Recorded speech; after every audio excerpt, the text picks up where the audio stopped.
y'all, Dixie here. Today I want to talk to you about some tips that every backpacker should know for staying clean while on trail. So I know backpacking and staying clean seem kind of contradictory, especially with sayings out there like embrace the stink, because a lot of times you have to do that. But while you embrace the stink that is almost inevitable, it is actually smart to pay attention to your hygiene while you're out on a backpacking trip. So let's get started with some tips to keep you from getting too funky while you're out on trail. First, wear long sleeves and pants.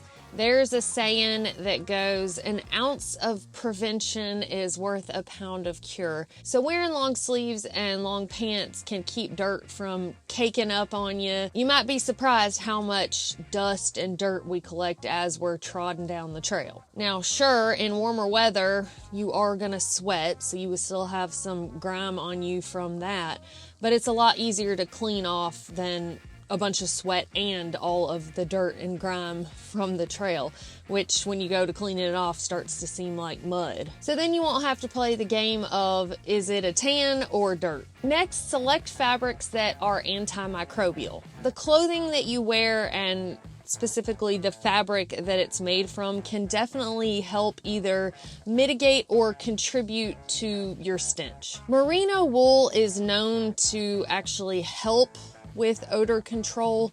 The wool itself inhibits bacterial growth. It's said to retain odors 66% less than polyester.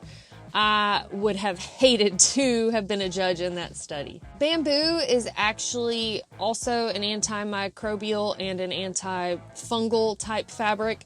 And I've noticed bamboo being used more and more in outdoor clothing. I actually had a hoodie that I wore on Mount Kilimanjaro that was bamboo. Like I said, synthetics seem to be the stinkiest of the backpacking clothing, but they do have different lines of clothing, and I'm sure different fabrics that are often coated with an antimicrobial treatment. One example of this is Polygene, which is a treatment that uses low concentrations of silver salt or silver chloride, which is said to kind of keep some of that bacterial growth and stink at bay. At the end of the day, I wouldn't get too caught up in this. First, I would just choose a clothing that's best for the situation and weather conditions that I'd be hiking in. So something more insulating for the colder months and something more ventilated for the warmer months. But it is something to think about when you're making your selections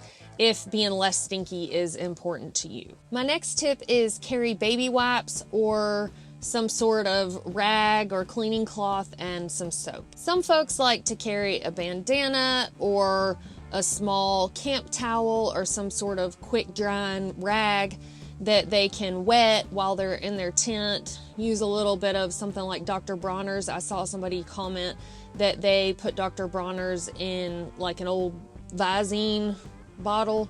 And they say that it goes a lot farther than you think it would, and then of course with that small amount doesn't weigh a whole lot. But the idea is to have some sort of rag that you can wet, use a little soap, and do a little bath while you're in your tent after a day of hiking. I typically just use baby wipes, but I could see why folks would rather use something like a bandana and soap because it doesn't create as much waste and you just have that specific weight. And I mean, eventually the weight of your soap will go down, while the baby wipes, you pack those out. So really, I mean, they'll kind of dry out, but other than that, you do have, depending on how many you're going to use, a pretty decent sized pack of baby wipes, which can be kind of heavy.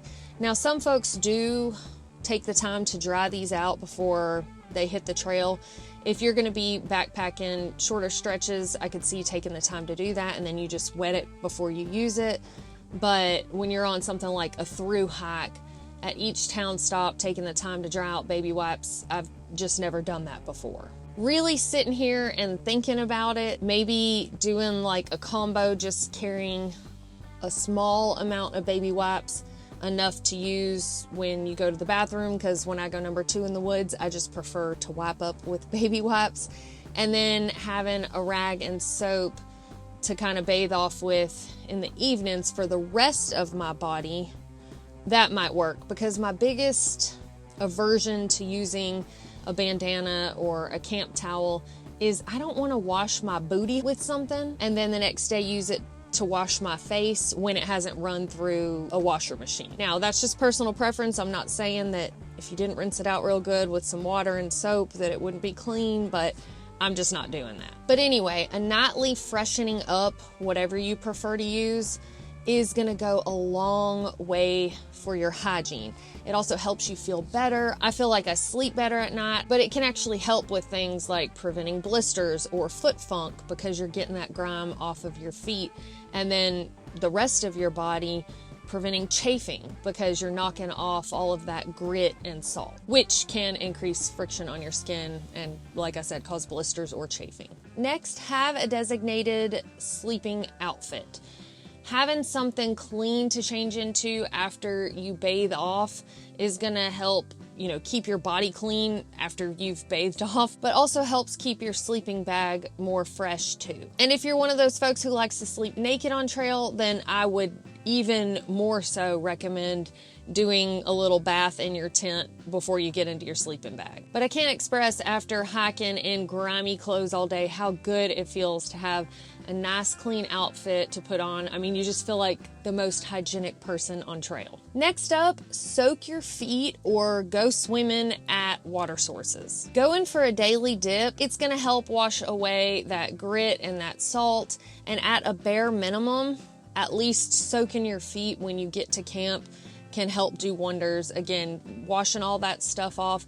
And then the added bonus of, if you're soaking your feet in cool water after a long day of hiking, that's going to help with some of the inflammation and soreness. But if you're able to go for a swim, then that not only cleans your body, but helps to freshen up your hiking clothes. Which brings me to my next tip. Do some trail laundry. At a bare minimum, rinsing and rotating out socks and underwear will do a lot for your stinkiness and hygiene. I like to carry, maybe 2 to 3 pair to hike in, and then I keep 1 pair to sleep in if it's cool at night with my designated clean pajamas. Then I usually bring 2 pair of underwear, so I'll wear a pair for a couple of days. Then when I do some trail laundry, hang that pair on my pack to dry along with socks. And then, after a couple of days, those socks and underwear will be dry and I can rotate out to that pair and do trail laundry again. This will help you so much, like I said, not only with the stinkiness, but with preventing chafe and blisters, just having those clean undergarments to put on. If you're hiking in hotter weather and you, like I said, could take the time to take a dip, wash your hiking outfit off, and then hang it up to dry, then it's going to feel so much better. When I talk about doing trail laundry, you don't specifically have to bring some sort of soap or laundry detergent or anything like that. Just doing a good rinsing out, preferably downstream from where people are collecting water at the water source so they don't have to drink your foot water. That's always considerate. But if you do want to bring something like a little bit of Dr. Bronner's, there's no shame in that to get things extra scrubbed up and clean. But you want to make sure you're at least 200 feet away from the water source, so you're not just like sudsing up your clothes or your body, for that matter, if you're going to rinse off in the water source, like in the creek or lake or something like that. So you just carry your water, move away, and do all of your washing away from the water source. My next tip is to shake out your shelter, whether that's a tent, hammock, bivvy, whatever, just to make sure you get all of anything that your feet have tracked in, going in and out, and knock that stuff out of there. It's kind of like waking up in the morning and making your bed. It's just starting off the day right and helps get some of that dirt out of there to help keep you and your gear cleaner and more hygienic. Next, consider using baby powder. Baby powder can actually be pretty multi-purpose for hygiene while you're out on trail. I often use it in my hair because it helps soak up the oils and just makes my hair feel and smell more fresh and look better too. But it can also help with chafe in the nether region, so you can just sprinkle some in your underwear. Now ladies, because of potential risks of cancer linked to talc use in the nether regions, I would recommend making sure that your baby powder is not talc based if you're gonna use it for that purpose, and is instead cornstarch based. Finally, adding baby powder to your shoes can help absorb moisture. It can break up some of that friction, since baby powder is kind of silky feeling, and it definitely helps with odors. I'd rather smell fresh baby powder scent than funky foot. I've also used it in my armpits, kind of in place of deodorant. I mean, while it's not an antiperspirant, again, just having that powder to dry up the moisture and smell better than what my armpits did before is good with me. And with baby powder, you don't have to carry this huge container or try to dump some of it in a Ziploc or anything like that. If you look at your local grocery store or Walmart in the travel and trial section, usually they've got little travel size bottles. Next, consider using coconut oil. This is also dual purpose for hygiene, as it's an antimicrobial and can be used as a moisturizer. So putting it on your body and generally keeping your skin moisturized while you're out on trail will feel good and is also good for your skin, but it's going to help reduce some of that stink because of its antimicrobial properties. So just using it on your body in general, in your armpits, and then also it can help with treating, abrasions or wounds. It's shown that it might actually help prevent infection, but then if you've got any chafing, then that can help treat some of that too. If you want to get real crazy with oral hygiene, you could also use it for oil pooling while you're out on trail, and then just having something to massage your feet after a long day of hiking would feel really nice. And on a side note, of course, you could put it in your food or coffee to help up your calories. I guess depending on the expected temperatures that you're going to be hiking in might change the way that you want to tote coconut oil. So if you're going to be in warmer temperatures, having it in something like a squeeze bottle might be the best because you won't have any issues squeezing it out of there. But if it's going to be colder temperatures, especially at night, you might want to think about either sleeping with the baby oil if you've got it in a squeeze bottle, or putting it in something that's got a screw top lid if it's just going to be pretty much cold the whole time. But either way, I would make sure to also have it in a Ziploc bag for redundancy, because the last thing you want is coconut oil to leak out and get all over everything. And last but not least, consider using a bidet. This is something that I still have not tested out personally, but in normal life even, a bidet is the best way to care for your booty hole as far as hygiene goes and getting it the cleanest. With toilet paper, you literally are just kind of smearing it around until you wipe most of it off, and baby wipes are a little bit better because you do have some sort of like soap and water, but a bidet is like a shower down there. If you're interested in this option, they do have some attachments for water bottles, so it's super lightweight.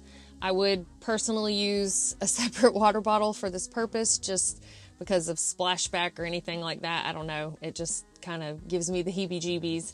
But using a little bit of water and some Dr. Bronner's and cleaning things up down there, and then washing your hands with some soap, to me would be the most hygienic way to handle that while on trail. Well, all right, y'all, those are my tips that I feel like every backpacker should know about staying clean while on trail. If y'all have any other recommendations of what you've done to stay fresh that have worked for you, please feel free to share that in the comments below. I'm also going to link to hygiene videos that I've done in the past that specifically include like women's hygiene, dealing with menstrual cycles and stuff like that. Thank y'all so much for watching. If you found this video useful, don't forget to share it with a friend, and we will see y'all next time.